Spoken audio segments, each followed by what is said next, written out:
Saturday நாள்ல 2 match தான். இன்னைக்கு வந்து பவுலர்ஸ் எல்லாம் என்னாச்சுன்னே தெரியல, கையில வந்து விளக்கணையை தடை பண்ணிட்டானுங்கன்னு நினைக்கிறேன்.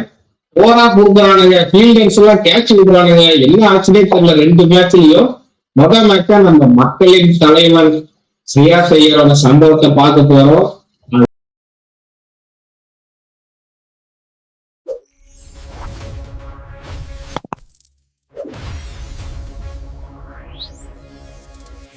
முதல் மேட்சா பார்க்க போறது மக்களின் தலைவன் PKBS வெர்சஸ் DC காந்திஜி. அதுல என்ன ஆச்சுன்னா பாத்துங்க, என் தலைவர் கிளாசி ராகுல் ஒரு 150 அடிச்சிட்டாங்க. அதுல என்ன பியூட்டினா 5 செஞ்சுரி அடிச்சிருக்கான். 3 செஞ்சுரி அடிச்ச மேட்ச் தோத்துதான் போயிருக்கு. அதே மாதிரி இன்னைக்கு தோத்து போயிருக்கு. என்ன நினைக்கிறீங்க? எனக்கு தெரிஞ்சு ஒரே ஒரு 2 கேட்ச் கருண் நாயரை கூப்பிட்டு மேட்ச் முடிஞ்சு இல்ல. இன்னைக்கு நம்ம ஒரு கேள்றாங்களை பத்தி ஒரு வீட்டு பேசியிருந்தாப்புல, அது கொஞ்சம் வேலாயிருச்சு. இன்னைக்கு அந்த வீட்டுல சேவ் பண்ணி வச்சுட்டு ஒருத்தர் வந்து இன்னைக்கு பாத்தியா 153 ஏங்க நான் எதுவும் பேசலங்க. பாருங்க, நான் அமைதியா இருந்துக்கிறேன். உங்க 2 பேர்த்து திட்டுறதே போதும். நான் கேஎல் ஃபேன்ஸ்கிட்ட அடி வாங்க விரும்பல. நான் என்னதான் கேஎல் ராகுல் கலாச்சாரம், கேஎல் ராகுல் வந்து சூப்பரான இன்னிங்ஸ் ஆடி இருக்காரு. எப்படின்னா இன்னிங்ஸ் ஒரு 5 கேட்ச் மட்டும் விட்டுட்டாங்க. அது மட்டும் கணக்குல வச்சுக்க வேண்டாம். ஒரே ஒரு கேட்ச் தான் போச்சு, சும்மா சொல்லக்கூடாது. ஒரே ஒரு கேட்ச் தான் விட்டாங்க கேஎல் ராகுலுக்கு. அதுக்கப்புறம் எல்லாமே ப்ராப்பர் ஷாட்ஸ் பிடிச்சாங்க. இங்க பேரு வைசாக் விஜயகுமார் ஸ்ட்ரெயிட்டா வந்துச்சு, பிடிக்கல, முட்டில வாங்கினாரு. சசாந்த் சிங்க்கு ஒரு கேட்ச், அப்புறம் இன்னொரு ஃபாரின் பிளேயர் அந்த மாதிரி கேட்ச் வந்தது, அதெல்லாம் விட்டாங்க. ஒரு 150 போய் அடிச்சிட்டாங்க. ஒரு டைம் மேல ப்ரோ கேரளாவில் அடிச்சாட்டி அப்படியே அந்த வைசாக் விஜயகுமார் ஓவர் நினைக்கிறேன்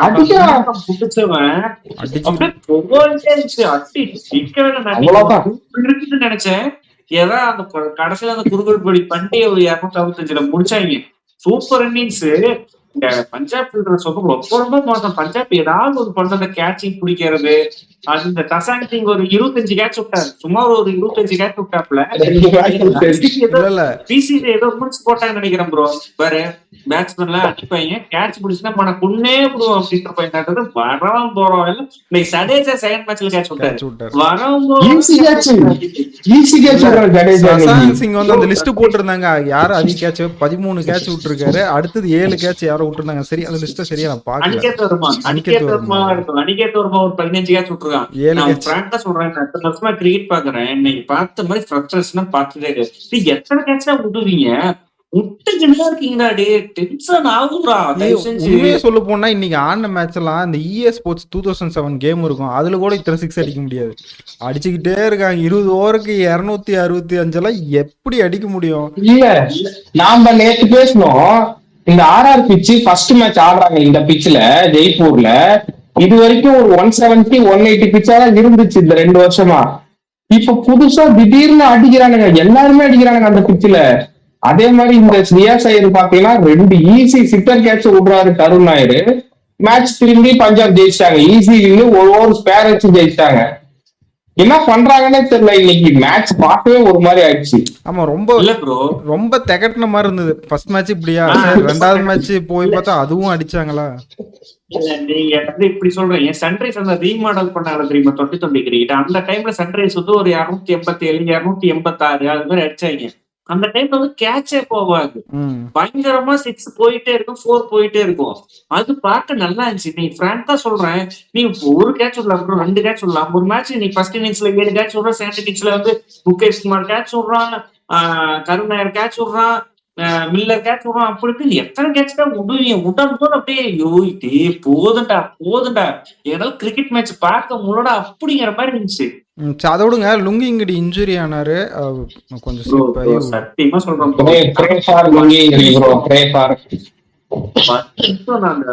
ஒரு நிமிஷம் உண்மை பிராங்கா சொல்றேன், சத்தியமா சொல்றேன். செத்துட்டேன் நினைச்சேன். கிரவுண்ட்ல செத்துட்டு ஆள் காலியா இருக்குது. அந்த ஹெட் பேண்ட் போட்டு அப்படி படுத்து வச்சுட்டு இருந்தாங்க. பூச்ராமும் அசைவுள்ள ஒண்ணு இல்ல. அந்த மில்லர் பேசு, ஸ்டப்ஸ் பேசு, அக்ஷர் பட்டேல் பேசு, ஹேமந்த் மதானி பேசு எல்லாம் பார்க்கும்போது இங்க சம்பவம் மாட்டேங்குது. எனக்கு பார்த்து ஒரு படப்படன்னு ஆயிடுச்சு. லுங்கி கட்டி இத்தனை நாளா எத்தனை வருஷமா போலிங் போட்டுக்கிறான். அவனோட பீக் கேரியர் இப்பதான் பீக்ல இருக்கான். அவனை யாரும் டீகோட் பண்ண முடியல. டிப்பிங் ஸ்லோ ஓவர் பண்ணலாம், நல்லா போட்டான். அவனுக்கு மேல நடத்தவே கூடாது இல்ல சத்தியமா. ஆக்சுவலா ஒரு மனுஷனுக்கு என்னென்னலாம் கஷ்டம் வரக்கூடாதோ லுங்கி வெடிக்கு நீங்க அந்த கஷ்டம் எல்லாம் வந்துருச்சு.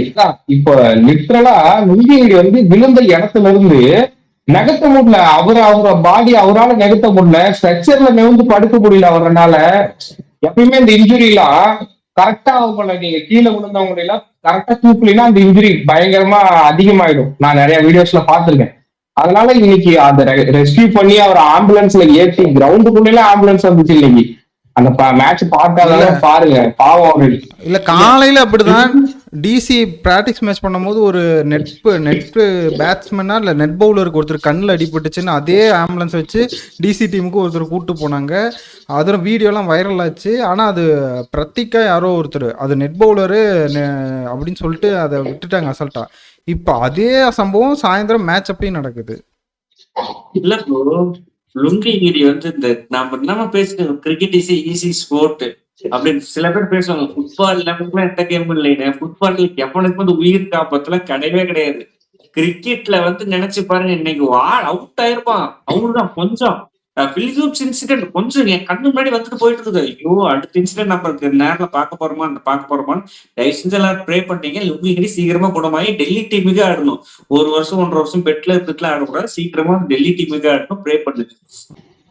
இந்த பிரப்சிம்ரன் சிங் அப்படின்ற பிரியாணி ஓப்பனிங்ல ஒரு 5 ஓவர் 100 ரன் அடிச்சாங்க. ட்ரை பண்ணானுங்க 2 பேரும். ஆனா அவங்க நல்லா ஆண்டாங்களா இல்ல முகேஷ் குமாரா பால் போட மறந்துட்டாரான்னு தெரியல.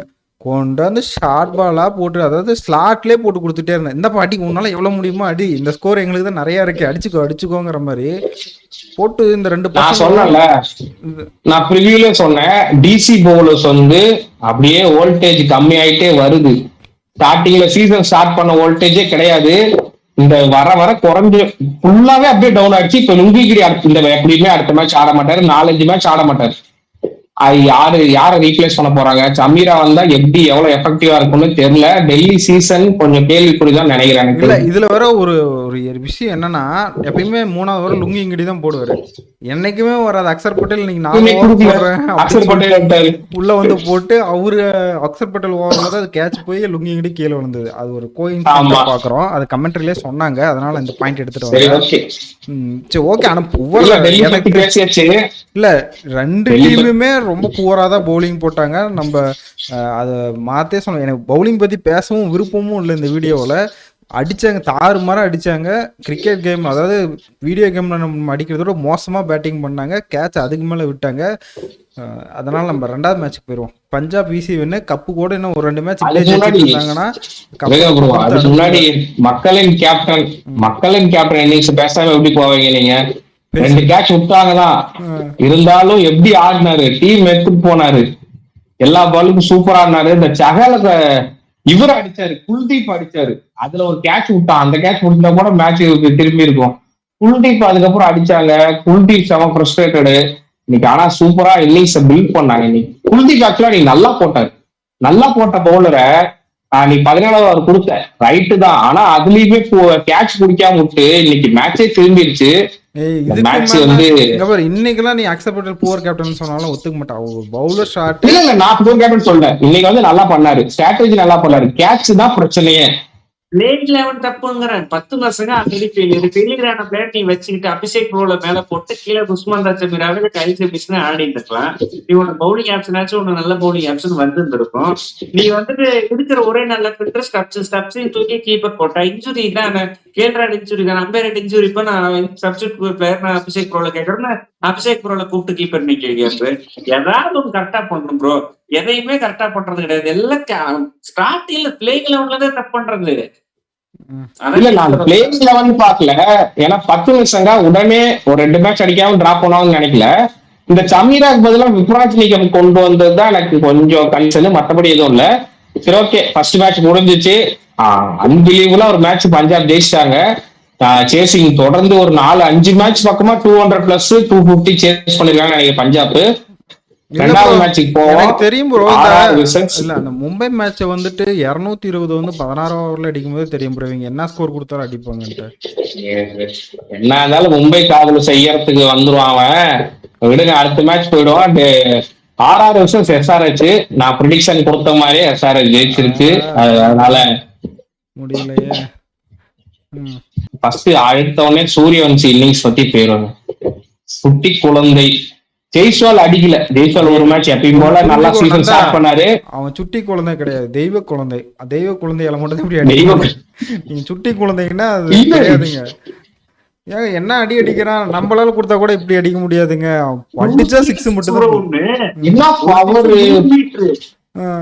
எப்படி எப்படியெல்லாம் அடிக்கிறாங்கன்னு தெரியல. அந்த இந்த ஹிந்தி படம் ஒரு படம் இருக்கும் தெரியுமா, சின்ன பையன் வந்து பேட்ல பவர் இருக்கும், அடிச்சுக்கிட்டே இருப்பான், கடைசி பால் வந்து பேட் உடஞ்சு போயிரும், ஒரிஜினல் பேட் வச்சு 6 அடிப்பான். அந்த மாதிரி இந்த பையன் அடிச்சுக்கிட்டே இருக்கான். என்னால முடியல, பார்க்க முடியல, எனக்கு கேவலமா இருக்கு. 15 வயசு பையன் 6 அடிச்சு ஆரஞ்சு மாட்டிட்டு போறான். இல்ல அது இல்லாம அந்த ஒரு மேட்ச் யார்கர் போட்டு விக்கெட் எடுத்தாங்க. பிரஃபுல் இண்டே ஓவருக்கு தான் இந்த எஸ்ஆர்ஹெச்சோட 2வது மேட்ச். இது ஃபர்ஸ்ட் மேட்ச்ல அவுட் ஆனாரு.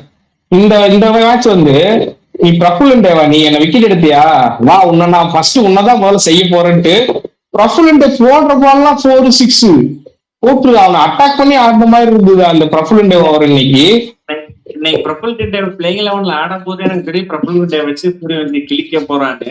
இன்னைக்கு சாயங்கால மேட்ச் மாதிரி இந்த மேட்ச்ல சாயங்கால மேட்ச் ஆச்சும் கூட பரவாயில்ல. இந்த மேட்ச்ல சன்ரைஸும் சரி, அது அப்புறம் ஆர்ஆர்லயும் சரி, கைக்கு வர கேட்சா விட்டுக்கினே இருந்தானுங்க மேட்ச்.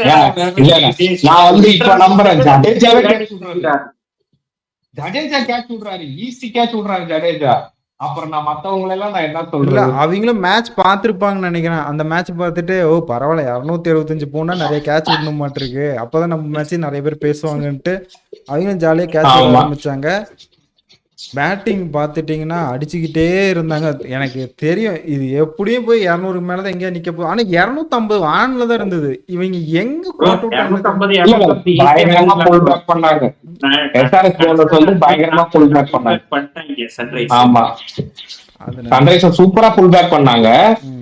பேட் கமிங்ஸ் வந்து நான் சொல்லி ஆகணும், பேட் கமிங்ஸ் வந்து சர்ப்ரைஸ், இம்ப்ரெஸ் வெறிய செம்மையா. ஏன்னா இன்ஜுரியில இருந்து இல்லைன்னா ஒரு லாங் கேப்ல இருந்து திருப்பி வந்து போடுற மாதிரி இல்ல, ஒரு ஓவர் அடி வாங்கினாரு. அதுக்கப்புறம் அந்த இவர் ரியான் பராக் போட்ட ஹேர்கரா இருக்கட்டும், அதுக்கப்புறம் தொடர்ந்து ஒரு 3 பால் யார்கர் போட்டாரு, அதுவா இருக்கட்டும், சூப்பரா நீங்க எக்ஸிக்யூட் பண்ணாரு. இந்த பிரபுல் இண்டே செலக்ஷன் மட்டும் தான் எனக்கு பிரச்சனையா இருக்கு, மத்தபடி எல்லாருமே சூப்பரா போட்டாங்க. நீங்க சொல்றீங்க பிரபுல் இண்டே சொல்றீங்க, எனக்கு பவர் பிளேல வந்து நல்லா போடுற மாதிரி இல்ல. டெத் ஓவர்ல அந்த சென்னை சூப்பரா போறாரு, கடைசி ஒரு டெத் ஓவர்ல ஹேர்கர் போட்டா இன்னைக்குமே சூப்பரா போட்டாரு.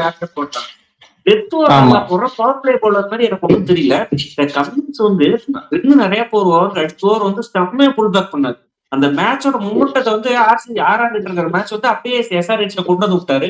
பேட்டிங் பத்தி பேசணும் ப்ரோ. ஒரு இடத்துல கூட அந்த டிரான்ஸ்லேட்டோட அந்த ஃபர்ஸ்ட் ஓவர்ல அவுட் ஆனது தவிர மீது எந்த இடத்துலயுமே வந்து ஆறாவது மேட்ச்ல இல்ல. அப்படியே சன்ரைஸ் அப்படியே அடிச்சுட்டே இருந்தாங்க. சன்ரைஸ் தோக்கிற மாதிரியே இல்ல. தலைவன் இஷான் கிஷனை பத்தி பேசுங்க. இஷான் கிஷன் வேற யாரோ அபிஷேக் சர்மாவோ வேற யாரோ அடிக்கிறதுனால அப்படியே ஹைடிங் இதாவே போயிடுறாரு, யாருமே பேச மாட்டோம். இஷான் கிஷன் சூப்பரான இன்னிங்ஸ் இன்னைக்கு, யாருமே பார்க்கல. ஆர்ச்சர் சூப்பரா போட்டாரு இன்னைக்கு, என்னதான் ரன்ஸ் போனாலும் சூப்பரா போட்டாரு. அவரு ஓவரையுமே இன்னைக்கு இஷான் கிஷன் அடிச்சு அந்த கழுத்துக்கே ஒரு பால் ஏத்தினா இன்னைக்கு இஷான் கிஷனுக்கு. அதுவுமே பேட்ல எட்ஜ் பட்டு பவர் போய் சூப்பரா இருந்து. இஷான் கிஷன் இன்னிங்ஸ் ரொம்ப பிடிச்சிருக்கு இன்னைக்கு. இல்ல இஷான் கிஷன் அபிஷேக் சர்மா அவங்க 2 பேருமே அபிஷேக் சர்மா 2-3 கேட்ச் விட்டாங்க. இஷான் கிஷன் என்னன்னா ஒரு கேட்ச் போட விட்டாரு, அது கிளீனா அது சூப்பரா இருந்துச்சு. இஷான் கிஷன் இன்னைக்கு ஆனா நினைச்சிட்டு வச்சுக்குவேன் 100 ரன்னுக்கு 10 ஓவர்ல விக்கெட் போயிடுச்சு. 100 ரன் வரல விக்கெட் விடக்கூடாது அப்படின்னா சேசிங்ல இருப்பாங்க. 100 ரன் கரெக்டா, அப்புறமேட்டு 100 ரன் விட்டாங்களா 150 ஓவர்ல விக்கெட் விடக்கூடாது அப்படின்னா 150 ஓவர்ல விக்கெட் வரல. ஒரே நேரத்துல மறுபடியும் அந்த மிஸ்டேக் மாதிரிதான் பண்றானுங்க. ஒரே நேரத்துல 2 பேர் அவுட் ஆகி தொலையாதீங்க, டீம் தோத்து போயிடும் தயவு செஞ்சு. ஒரே நேரத்துல 2 பேர் அவுட் ஆனாங்க. நல்லா நிதிஷ்குமார் ரெட்டி வந்து கிளாஸ்ல அடிச்சுட்டு போயிட்டாங்க. அதெல்லாம் விடுங்க. சன்ரைஸ் பேட்டிங் சேசிங் பத்தில பேச வேணாம், அது ஈஸியா சேசிங் பண்ணாங்க. ஆர்ச்சர் என்ன இப்படி வந்து போடுறான், சூப்பரா போடுறான் எல்லாம் போகுது ஆர்ச்சருக்கு 150 போட்டுக்கிட்டே இருக்கான். அங்க பேச கண்டினியூஸா போற 145 பிளஸ் போடுறாரு. ஆர்ச்சர் டச் ஆயிட்டே இருக்கு 150. எனக்கு இந்த ரபாடா ஆர்ச்சர் ஜெமி ஓவர்டன் இவங்க 3 பேருக்கு ஊக்கமா டெஸ்ட் எடுக்கணும் ப்ரோ. வேணும் நீங்க இப்படி பந்து போடவே இல்லையே. ஆர்ச்சர் ரபாடாக்கெல்லாம் 150 போட்டு எனக்கு தெரிஞ்சு 2019 இந்த ஹண்டர்ஸ்ல சூப்பர் ஓவர்ல யாக்கர் பால் போட்டு விக்கெட் எடுப்பாரு. அந்த டைம்ல 150 ரபாடா போட்டது. 154 போடுறாரு. இப்ப எப்படி 154 போட்டு ஆர்ச்சரி நம்ம வேர்ல்டு கப்ல பார்த்தோம் 130 145 போட்டு இருந்தாரு. திடீர்னு ஆர்ச்சர் தெரியும். ஆர்ச்சர் வந்து ஒரு காட்டா பையன், ஒண்ணுமே சொல்றதுக்கு இல்ல, அவர் போடுவாரு. பழைய ஃபார்ம் வந்துட்டாரு. ஆர்ச்சர் இங்கிலாந்துக்கு வந்து அந்த 50 ஓவர் வேர்ல்டு கப்ல எப்படி வந்தாரோ அந்த ஃபார்முக்கு ஆர்ச்சர் வந்துட்டாரு. அதனால இன்னைக்கு ரொம்ப அடிக்கவே முடியல. பாக்குறதுக்குள்ள பால் போயிட்டே இருக்கு ஆர்ச்சர் பால். ஓகே விடுங்க. இந்த எட்ஜாகி போனது அந்த மாதிரிதான் இருந்தது. ஃபர்ஸ்ட் ஓவருமே அந்த ஒரு 6 அடிப்பாரு. அந்த ஒரு ஷாட் மட்டும் தான் நான் நீட்டா அடிச்ச ஷாட். மத்த எல்லாமே வந்து கொஞ்சம் என்ஜாய் எல்லாமே ஓகே. இந்த ஸ்கேமர்ங்கிற ஒரு கேட்டகரியில நம்ம எப்பயும் பேசுவோம். அந்த ஸ்கேமருங்க கேட்டகரியில ரியான் பராக் வந்துட்டாருன்னு நினைக்கிறேன். 9 பாலுக்கு 7 ரன். இந்த ரியான் பராக் ஸ்கேமர்னு சொல்றதுனால நடுவுல இன்னொன்னு சொல்றேன். ரியான் பராக் கேப்டன்சி நல்லா பண்ணாரு, பவுலிங் விட்டு நல்லா பண்றாரு. இந்த மேட்ச் விட்டு இல்லன்னு சொல்றேன். இந்த மேட்ச் விட்டு நல்லா இருக்குன்னு சொன்னீங்க. இந்த மேட்ச் கேப்டன்சி எப்படி இந்த மேட்ச் அப்படி இருந்துச்சு. இந்த மேட்ச் சொல்ல அவரு ஒரு இன்டர்வியூ கொடுத்திருந்தாரு. அது எனக்கு கொஞ்சம் ஓரளவுக்கு பிடிச்சிருந்தது. எப்படின்னா, எனக்கு ஃபார்ம் பெருசா இல்ல, அது வந்து நான் ஒத்துக்கிறேன். எனக்கு ஃபார்ம் இல்ல, பர்சனல் கன்சர்ன் நிறைய இருக்கு. ஆனா டீம் அதை புரிஞ்சுக்கிட்டு நல்லா ஆடுறாங்க, அதனால எங்க டீம் இது வரைக்கும் ஜெயிச்சுட்டு இருக்கு அப்படின்னு சொன்னாங்க. சொல்றேன் இந்த வார்த்தை எல்லாம் ஆடுறது அடுத்த மேட்ச் யாருக்கும் தோத்தான அந்த வார்த்தை பேசுறாங்க. இன்னைக்கு பாயிண்ட் டேபிள்ல நல்லா இருக்கிறது அப்படி தெரியும். அடுத்த மேட்ச் தோத்தான இந்த ரியான் பராக் இந்த வார்த்தை பேச மாட்டான். வெற்றி பெறவர்கள் எல்லாமே நல்லா இருக்கும் ப்ரோ. சரி அதெல்லாம் விடுங்க. சூரியவன்சினா ரூல் அவுட் ஆடுங்க. இன்ஜுரி இன்ஜுரி ஹாம்ஸ்ட்ரிங் எனக்கு தெரிஞ்சு பெருசா இருக்க கூடாதுன்னு எல்லா டீமும் இல்ல பெரிய இன்ஜுரியா இருக்க கூடாதுன்னு. ஆமா ரோஹித் சர்மா ஆயுஷ் மாத்திரை ஃபிட்டா இருக்கிற பிளேயரு நம்ம 3 மேட்ச் 4 மேட்ச் ரெஸ்ட் எடுத்து வந்துருவாங்க. அவங்க ஸ்போர்ட்ஸ் ஃபிட்னஸ் ப்ரோ. இந்த தொழிலே பல வருஷமா இருக்கிறவங்க. சூரியவன்சி நம்மளோட ஸ்கூல் 10வது படிக்கிற பையன், அவனுக்கு ஃபிட்னஸ் கிடையாது. அவன் வந்து இப்ப வந்து இன்ஜுரி ஆனா அந்த ஹாம்ஸ்ட்ரிங் இன்ஜுரி எல்லாம் புல் பண்ணா எப்படி உடனே வர முடியுமா? சூரியவன்சிலினா ஆறாவது ரொம்ப கஷ்டம், உள்ள வரது ரொம்ப கஷ்டம். சரி ஓகே. அந்த இன்ஜுரி எப்படி இருக்குன்னு பாப்போம். சரி, இது வரைக்கும் பார்த்திருப்பீங்க. இந்த வீடியோ பிடிச்சிருக்கும் நம்புறோம். வீடியோ முடிச்சுக்கலாம். கொஸ்டின் ப்ரீவியூல கொஸ்டின் கேட்டிருந்தோம். அதோட ஆன்சர்லாம் இன்ஸ்டாகிராம்ல அப்டேட் பண்றோம். யாரு வின்னர்னு, யாரு அதிக 50 அடிப்பான்னு கேட்டோம். அதிக ரன் அடிப்பாங்கன்னு கேட்டோம் நினைக்கிறேன். இல்ல 50 அடிப்பாங்க. அவங்களாம் 150 அடிச்சிட்டாங்க. சூரியன் 100 அடிச்சிட்டாரு. 50 அடிச்சது மட்டும் தான் நாங்க கேட்டோம். செஞ்சுரி எல்லாம் அடிச்சிட்டாங்க. அபிஷேக் சர்மா 50, இஷான் கிஷான் 74. செஞ்சுரி அடிச்சது கணக்கு கிடையாது ப்ரோ. 50 அடிச்சதுதான். துருவ் ஜோரா யாருமே கரெக்டா சொல்லல கைஸ். அதனால உங்களோட இதுக்கு அபிஷேக் சர்மா சொன்னாங்கன்னு நினைக்கிறேன். செக் பண்ணி பாக்குறோம். செக் பண்ணிட்டு நாங்க இன்ஸ்டாகிராம்ல அப்டேட் பண்றோம். அதனால இந்த வீடியோட முடிச்சுக்கிறோம். உங்களை அடுத்த வீடியோல சந்திக்கிறோம். அடுத்த வீடியோல பாருங்க.